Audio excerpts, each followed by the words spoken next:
Hello, I'm Adison Schanie, joining you from Kizito Cookies on Bardstown Road in the Highlands neighborhood of Louisville. I have a long history with the Fraser Museum. My mom has been the manager of school and teacher programs since I was 2 years old. So I spent countless hours there to visit her for birthday parties, as a summer camper, camp counselor, and now I'm helping her out filming this video for the Fraser Virtual Magazine. I also have a long history with Kizito Cookies. I'm now a part of the Media Arts Academy at Atherton High School. But as an elementary school student at Bloom Elementary, I was a member of the school news show, The Bloom Report. My very first news interview was with my mom and a pirate at the Fraser, and soon after that I decided to ask for an interview with the famous cookie lady, Elizabeth Kizito. Like many of you, I've enjoyed her cookies and baked goods countless times over the years, and I wanted to learn more about her business and her story. Elizabeth said yes right away, and we had a terrific interview. Since the Fraser Museum added Kizito cookies to their offerings in the museum store, this year we thought it would be a good time to come back and check in with Elizabeth Kizito. Hi Elizabeth, thanks for joining me today. You've been a staple in the area for many years. I see your cookies all over town in coffee shops, at ball games, and festivals, and now in the Fraser Museum store. Can you share a little bit about how you came to live here in Kentucky and start your business here? I was born in Uganda, Africa, and I went 1 year high school in Denver, Colorado. Then I went Eastern University of New Mexico. That's where I met my ex-husband. And he's from Louisville, Kentucky. He was a track star in New Mexico. He had a scholarship at the university I went to. And he moved me back here, Louisville. And somebody gave me some chocolate chip cookies. I never had chocolate chip cookies. And they were so good. Then I started making them for myself. I made so many cookies and I started sharing them to my co-worker. And sometimes I'll make cookies and sometimes I don't. And my co-worker will ask me, would you bring those cookies to work? We buy them from you if you brought them in. It's like, sure, I'll make you some cookies if you give me money. So I'll make cookies and I take them to my co-work downtown at 6. And Main Street, before even Kentucky Center for the Art was built there, I was selling my cookies. That's how long ago it was. I saw that building, the Kentucky Center for the Art being built. And then I started my business, and I decided maybe people like them so much, and I said, I'm going to vend them on the street. And everybody said, oh, that's too hard. Nobody ever make it on the street vending in Louisville, Kentucky. I was like, well, everybody in Uganda sell things on the street. I'm going to give it a shot. Since I was weighing on a table and I was making like $80 a day, or sometime less, and I said, if I can make as much as I was making weighing on table, I'll be able to take care of me and my son. So I just went to the city and I applied. And the rent was so cheap, you pay like $100 a whole year to sit on the street. It's cheaper than having a store. So my friend Giacomo Pizza Pub, when we were still here on Bardstown Road, I make my cookies after they close. I use their kitchen, they let me use it. And I make my cookies.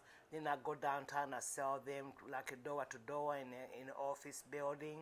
And whatever cookies left over, I go by 11 o'clock and sit on the street on 5th and Jefferson. And I sell my cookies. I started out at Theater Square, but was not as much traffic. And everybody said, you need to move down there nearby the courthouse because there's so much traffic, lawyers and everybody going to court. You'll be able to see a lot of people, and I did that, and it was very successful. The Fraser Museum has a new exhibition called Cool Kentucky, and you and your story definitely fit into that theme. Thank you. How does it feel to be so well known and such an integral part of the community? I heard you even have your own Cookie Lady bobblehead. Yes, it's been terrific. I've been working on this, I've been in the business of almost over 40 years. So I feed my cookies almost 3 generations. So everybody hear my voice, they know it's me. And I walk around. It's so nice to see all the response everywhere I go. And I've been, of course, at a museum. People invite me to their wedding. I don't know who they are. But I come there like maybe 2 or 3 times a year to the parties there when people have weddings. I bet some people don't even realize that you sell things beyond cookies. What else do you sell here at your store? My passion is African crafts. That's what I started doing when I first came here, Louisville.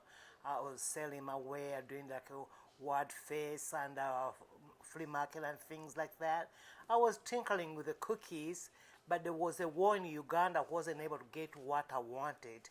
And everybody said, cookie lady, I mean, before you even become a cookie lady, Elizabeth, you make more money on the cookies than you do in the crafts. Then I realized my husband is like, we need to work on cookies, you know, and then I put all my energy in cookies. When you aren't working on your business, what are some of your favorite things to do around the city? Oh God, I got a ballpark, of course. Last year was so off, you know, because of the epidemic. But my life is so involved, like I work almost like 300 days, maybe more a year, because I do a lot of things. I go, I'm always going. You know, I get up like we used to get up at 4 o'clock in the morning. Now we get here at 7 o'clock. But our days longer, we stay longer. But I just enjoy being around the community because everywhere I say, there's a cookie lady, and everybody say hello everywhere I go. Yeah. During some of the Fraser School programs, they talk to students about people who have shown resiliency in both the past and today. I'm sure it's not always been easy to run your own company and keep it going for such a long time. What do you do to stay resilient and keep going when things are tough? Oh, when it's tough, people just give me a lot of energy because then you feel like you're real low and your cookie didn't come out. Then somebody come in the shop and they say, your cookie shop smell really good. I love your cookies. Like, really? It's like, you know, I get energy from people because I get a lot of feedback from kids, from little children. Try my basket on their head to see how I did when I was a little girl in Africa. Every day is so much fun because I never know what to expect because sometimes I talk about African crafts or cookies or how I grew up. One last question. Besides you, what do you think is the coolest thing about Kentucky? Oh, the cool thing about Kentucky, the people, they're so welcoming. They're so nice and very friendly. And I haven't met a person in Kentucky I don't like. Thank you so much for joining me today. Next time you visit the Fraser Museum, be sure to pop in the Fraser store and enjoy a Kizito cookie. Thank you very much. Thank you very much for carrying my cookies. I'm excited about it.